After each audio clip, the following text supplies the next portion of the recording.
Hey everybody, how's it going? Christian from Treasure Town here, and today I'm with Isaiah Hageman, and he's found at Vams Plus on Instagram. But the topic of today is counterfeit slabs and counterfeit slab detection. So, for sort of the full overview, we're going to be speaking to Isaiah. Thank you so much for being on. Yeah, thanks, Christian. It's an honor to be with you, and I always enjoy talking about this subject. Yeah, so maybe we get, since it's our first time speaking with you, a little bit of a background in terms of how you got into coins and definitely including how you got into the counterfeit slab detection. Then we'll go from there. Sweet. Yeah, so I got started in coins back in 2014. I was just in a hobby shop, happened to pick up a red book, thought it looked interesting, so I flipped through it, got some coins. A few months later, I joined the ANA, and it's really just gone from there. And then counterfeit coins and slabs. I got into those a few years ago. I was reading, I don't remember what book it was, but I was reading a book, thought they were absolutely fascinating. So I did a little research, found out just how few people even talked about the counterfeit slab, because I was like, well, if they're counterfeiting the coin, why aren't they doing the slab? Like it seems like the slab should be something even more so than the coin nowadays, because they're so much harder to make. So I started looking around and found out nobody's done any research in counterfeit slabs. So I took it upon myself to do that research, and a few years later, and countless hours of staring at the font and the G of PCGS on the slab, here we are. Awesome. Well, maybe we sort of go back to the beginning as you see it. When the first counterfeit slabs were produced, obviously there were a lot of slabs that were just not by the main third party trusted grading companies. That it was an organization and they were putting their label on the coin, but their grades were just totally not trustworthy. But I assume that we're not speaking about that. We're really focused on slabs that are imitating the trusted PCGS, NGC, maybe a few others. And when those sort of started, I'd be curious to know.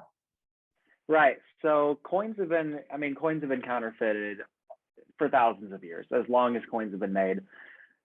We started making slabs. I think ANACS started in the mid 70s, and then a bunch of others followed.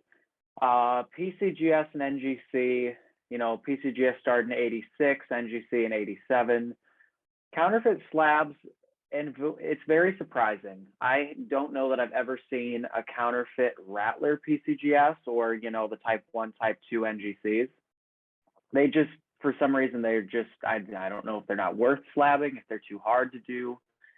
But counterfeit slabs, the first generation we see is the PCGS type 5, I believe it is. It's the solid gray label from the early mid 2000s. So my guess would be we started seeing counterfeit slabs in the mid 2000s, probably 2005, 2006 era. And do you think that it's been something where it's only proliferated and tons more are being made and more than ever before, or has there, with some of the advances, and I know, PCGS recently speaks about how they're sort of upgrading their slabs and they have been for a while. Is that still a real battle, or maybe they're not counterfeiting the new type and having to sort of go with the old because it's not like all the coins, the coins will be in an old holder and stay Right. there for a long time. What's the how, is it still a phenomenon today? Well, it's actually very interesting because it really almost comes down to where you are. Because I know a lot of times in Asia, it's the newer slab they're doing. It's the 2015 to 2019. So it's it's the gradient blue label with that nice thick slab, but then it's the QR code, not it's pre NFC, but it's post 2015 when they switched the slab design. That's really what we're seeing sold in Asia. So that's, Chinese dragon dollars, cash coins, that kind of stuff. Here in the US, it's more of a mix. I mean, if not, I can't say all of these are coming out of Asia, but most of the counterfeits come out of Asia. And over here, we're seeing a lot more of the PCGS type slab, the NGC, early mid 2000s slab. There's really not that many of the brand new ones. It's a lot of the older one when we were post retro holders, where most people will crack them out for an upgrade, And I think that's why they don't slab them in those older holders, now that I think about it, because they get cracked out so much. And you definitely don't want a counterfeit coin getting cracked out of a fake slab. Yeah. You can trace back where you got it. But a lot of them we're seeing are going to be those like post retro, and that were made before the current NFC, the advances with holograms, microprinting, watermarks, that kind of stuff. And I don't know exactly how you normally speak about counterfeit slabs when you're doing so. Is there sort of a starting point for people, that I don't just ask a bunch of random questions and not be cohesive about it? What's sort of your, maybe taking a step back in sort of the first thing that you would want to talk about? Right. Well, I mean, the first thing I try to mention is I've gotten a lot of questions. One question is, how, you're giving all this information, aren't the counterfeiters listening? Aren't they taking notes so that they can fix their mistakes? And my response is always, everything I'm sharing, all the images I share, all of the little telltale signs, these are all things, if you spent hours like I have just staring through a loop at the G and PCGS or the NGC hologram, these are all things you can find yourself. You just have to be tedious enough to spend the hours in looking at that and studying it to find it.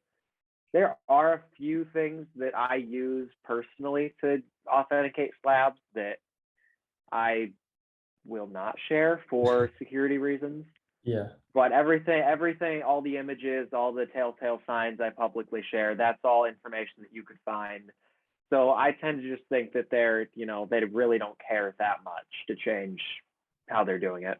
Yeah, no, it makes sense. And I bet that they're doing so many slabs that it's fine if some people are educated on it. Is there, you were saying that a lot of it is being manufactured in Asia, but there's also US type coins. Is there sort of a strategy or some of the classic, could you give an example of the classic counterfeit slabbed coin and sort of its story and how it gets discovered or what happens to it? Yeah, so I mean, a lot of the counterfeits themselves are made in Asia. A few are made in the US, but with US law, it's a lot harder to make and sell them here versus make them in Asia and then just ship them over and skip through customs. Because if you don't, if you're not making these really suspicious packaging and stuff, 9 times out of 10, they're going to fly through customs if you label everything right, because they won't, they're not going to split the package open and look at them. But in terms of what coins you most commonly see in them, here in the US, I tend to see, key dates is a given.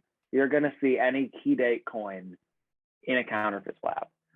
But more generally speaking, I see a lot of Morgan dollars, a lot of Lincoln cents, and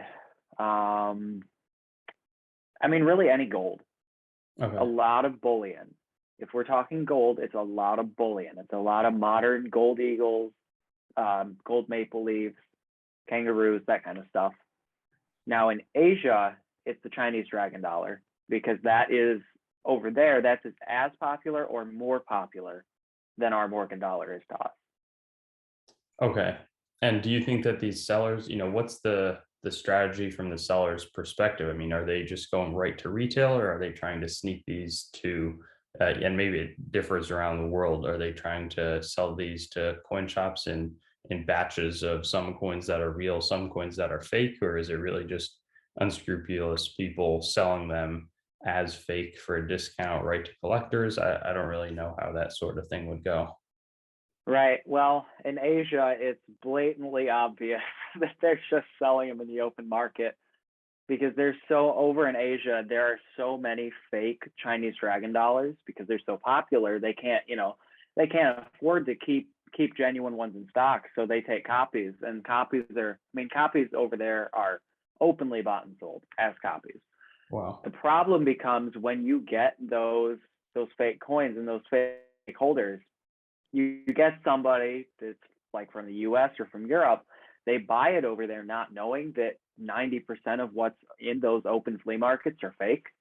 Mm-hmm. They buy it, they bring it back here, and then they pass it off to, Joe Smith, who's a dealer in small town Kentucky, Well, then that dealer turns and sells it as genuine, and then it just starts getting passed down the line.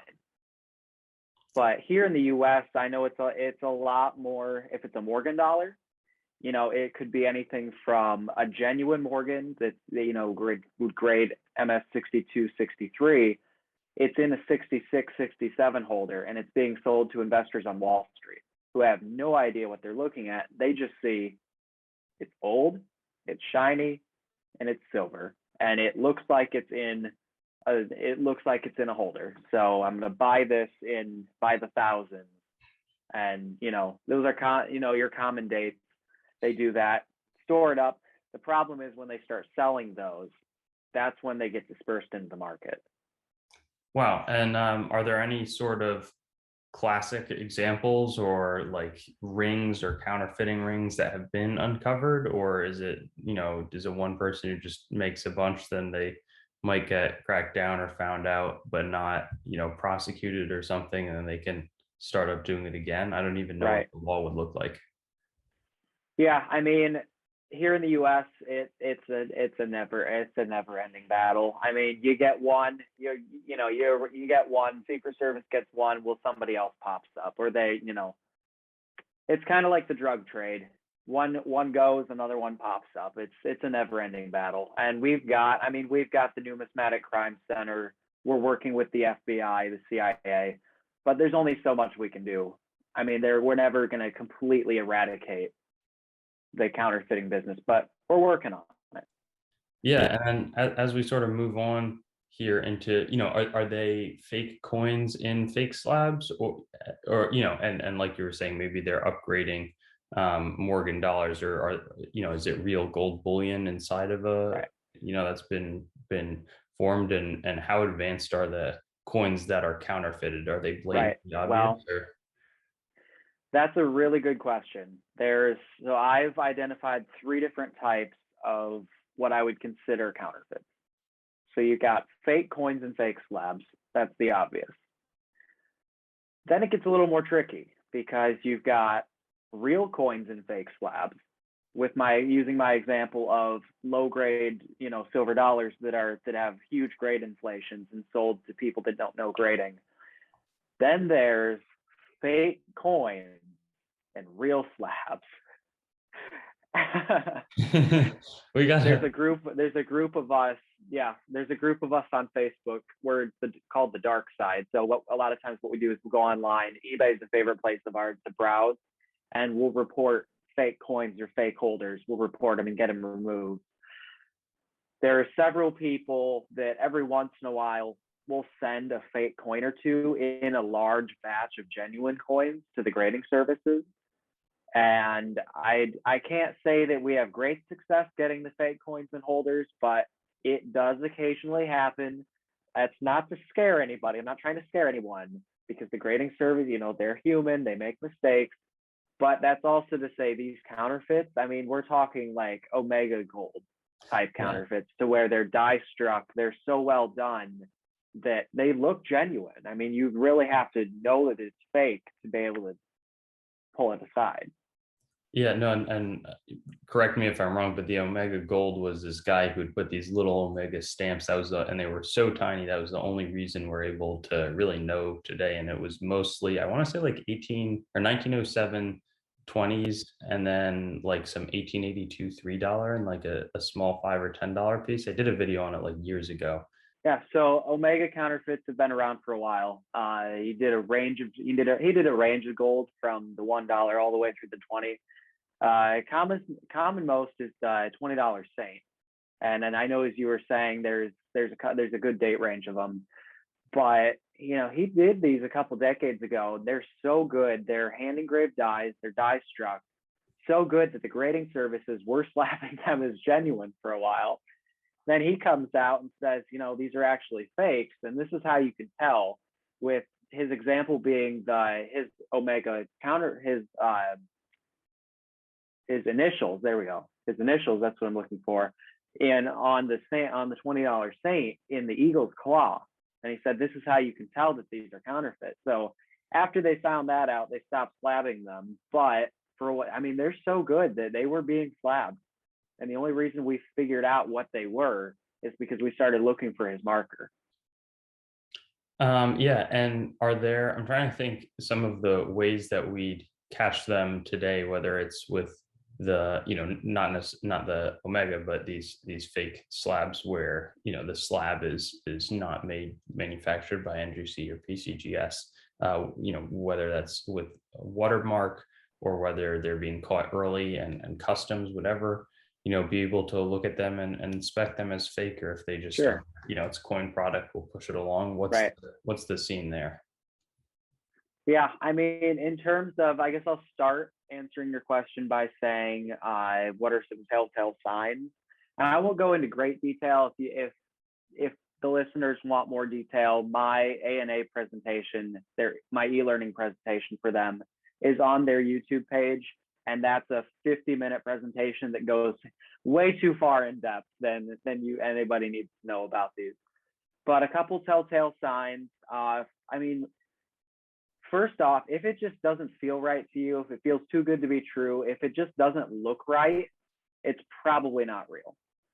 If you really want to get in depth, if there's hologram mistakes. The most famous hologram mistake is the NGC one, when it was a mid-2000s one, and they still put on like NG, Numismatic Guarantee Corporation, official grading service to the ANA, the PNG.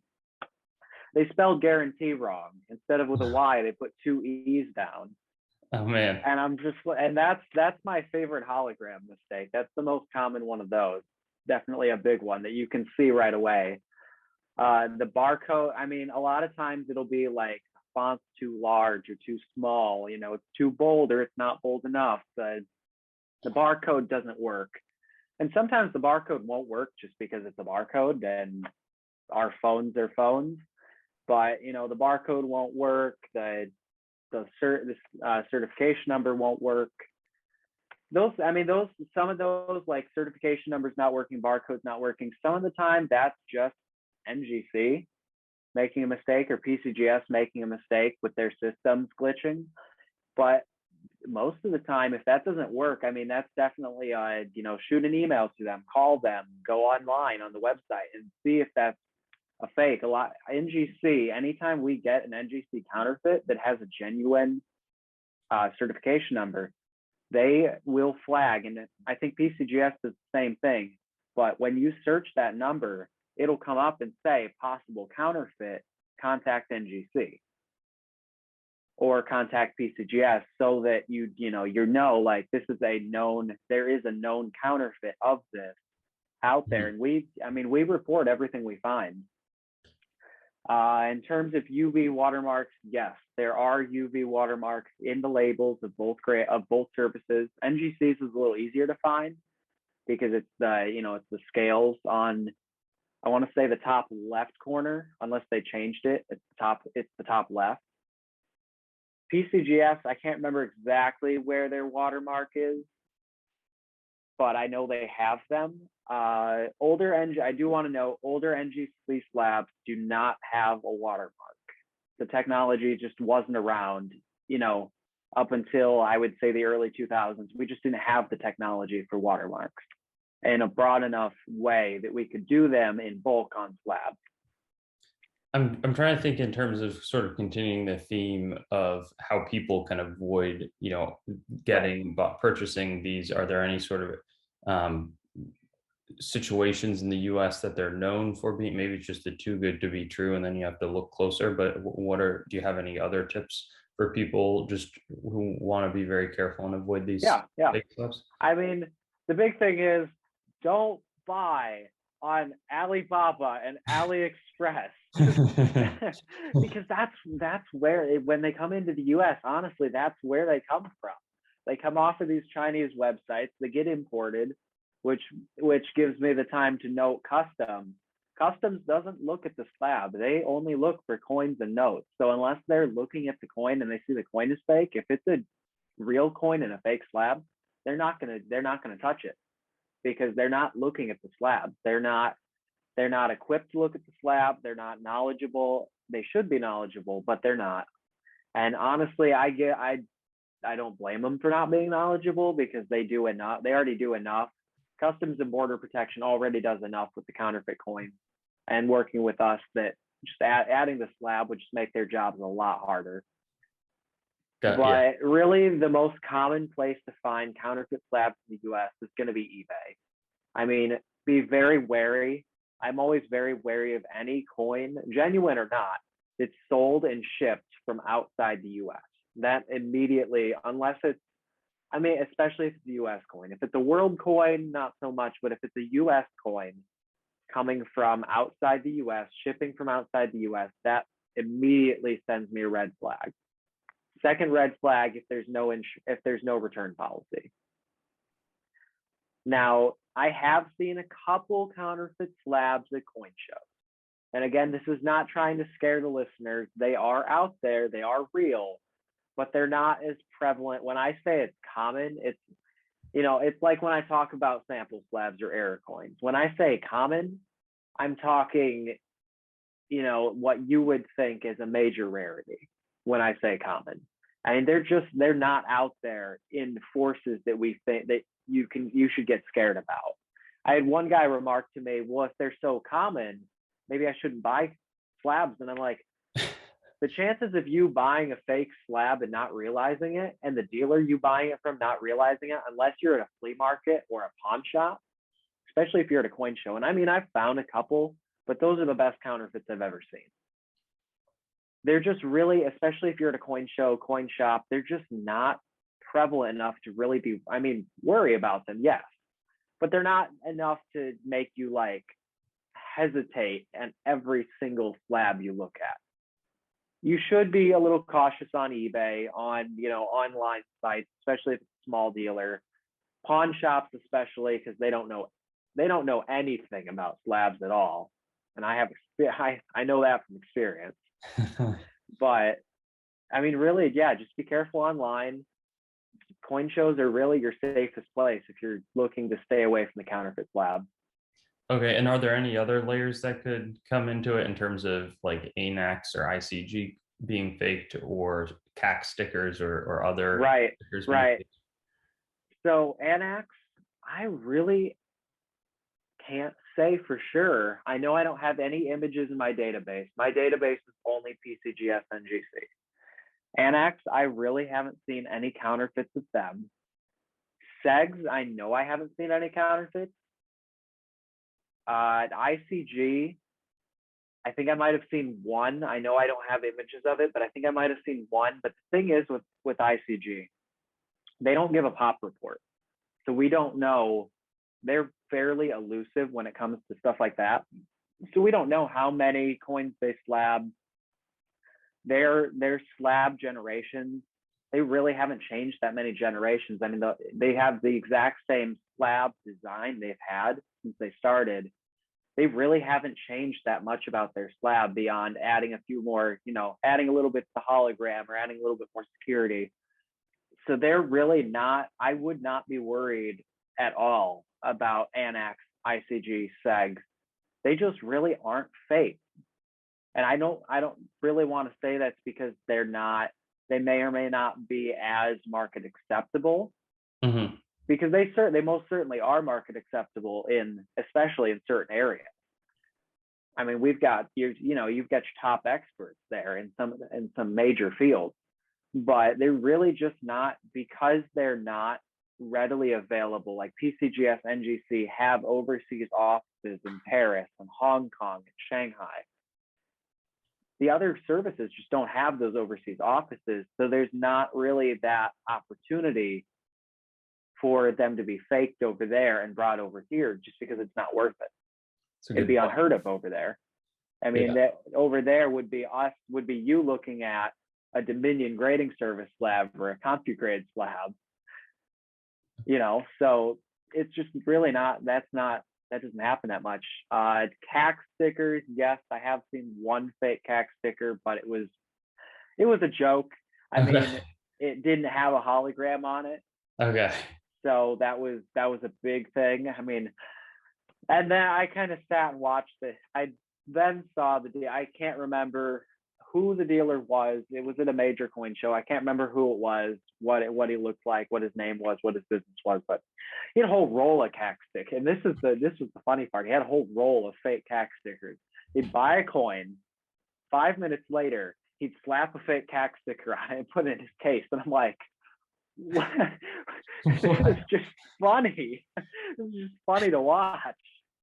Man, I Oh mean, boy. you'd think that there would be a better way to make a quick buck doing coin Right. like non-hollow CAC stickers, but I Yeah, guess so I would not worry if your CAC sticker has a hologram, it's it's 99% of the time it's going to be fine. You can always look it up on the CAC database. They have every coin they've stickered is run by cert number on the slab in their database on their website. So I really wouldn't worry about a fake CAC sticker. cool. And then in terms of, I was going to ask about some of your favorite coins, and then maybe conclude with well, ask the favorite coins question right now. So yeah, what are some of your favorite examples out there? Yeah, favorite counterfeits. Oh boy, yeah, my Instagram page has a lot of the good ones. My favorite is definitely the PCGS counterfeit. It's a $17.94, and the label says mint state 612 plus. That's definitely my absolute favorite one. The coin is clearly fake. The slab is clearly fake, but just I mean, yes, internally they use a 700 point grading system because that denotes like, is the coin higher? Is it plus worthy?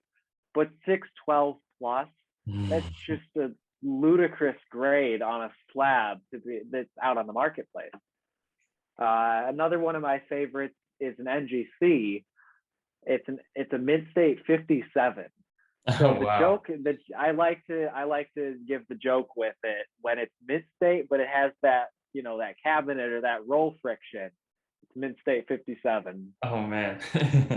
Yeah, no, those are awesome. And then in terms of, are there any resources where if somebody, they've got a coin in hand, they're interested if it's fake or not? Is that a matter of getting in touch with the grading companies, or is there a good online forum where people can go, or what's the process? Right. Yeah, so I would like to say I can recommend calling or emailing NGC PCGS. They are very busy, and I know from hearing from colleagues, their customer service is a little slow. So if you're a coin show and you're on eBay, chances are by the time you get a response from them, it's probably going to be too late. My direct messages are I'm always open to answer questions via direct message on Instagram, Facebook. If you want resources, my ANA presentation is on their YouTube page. I'm more than happy to answer questions. This is the first time I'll actually be saying this in more than just a few closed circles, but coming with the next edition of Mega Red, I will have an appendix on counterfeit slabs with the Telltale Signs, a couple photos of actual counterfeits that if you look hard enough, you could find, because they're decently common for a counterfeit. But look for that next year. You can use my ANA my ANA presentation. I'm stumbling over my words right now. On their YouTube page, my Instagram, Vams Plus, I post a lot of photos of counterfeit slabs when I come across them. I'm actually gonna post a few more a little bit later today. There's books about counterfeit coins. There's really not any books about counterfeit slabs. It's really a lot of online stuff. Forums, yes, there are a couple forums. I can't think of many off the top of my head. The PCGS forum board is excellent for that kind of stuff. There are a couple that are very good. Facebook groups, really any of the bigger dealer groups will be able to help you out. The dark side that I mentioned earlier is a closed Facebook group by invite only. That's a group of the top experts in the country, top coin dealers, counterfeit experts, and we go through and we review photos. So if you send a member of the dark side, basically any major dealer or myself, then we'll put it up in the group, discuss it, and Yeah, so there's definitely resources out there. The counterfeit labs are out there, but there's also resources out there to combat it. You can always chat with me, chat with any major dealer. Be happy to help you out. Awesome. Thank you so much. And I think I certainly learned a lot. Anything that I maybe missed, but Yeah, I think we covered pretty much everything. I mean, if you really wanted to go more in depth, my YouTube presentation to the ANA really goes in depth a lot more than most people need to know. cool. No, thank you so much. This was great. So I'll look forward, maybe, in 6 months or something, we can circle back and maybe there's some sort of big new information, or if there's ever sort of a dire alert, let me know and we can tell the viewers. But thank you so much for being on today. Yeah, thanks for having me. Thanks for watching the video. I'd encourage you to like, comment, and subscribe to the channel to stay updated. I've also got Facebook, Instagram, and Twitter, so you can follow me there. TreasuretownYT.com is the main channel website. Definitely give that a visit. I've got a lot of information about me up there and the channel. CoinGrabBag.com as well currently redirects there, but it's some good opportunities for very fair grab bags, both made by me and other sellers. A lot of different options, so that's a good way to support. There's also TreasureTownCoins.com. In the future, my coin dealing operation will be done out of that website. CoinMeltPrice.com for updates on the melt prices of your coins, both US and world. A lot of resources in that website. And then CoinsMetalsCards.com being developed right now as a marketplace and news source for coins, metals, cards, and collectibles in general. So I'll see you on my future videos. Looking forward to seeing you there and hope you have a good day.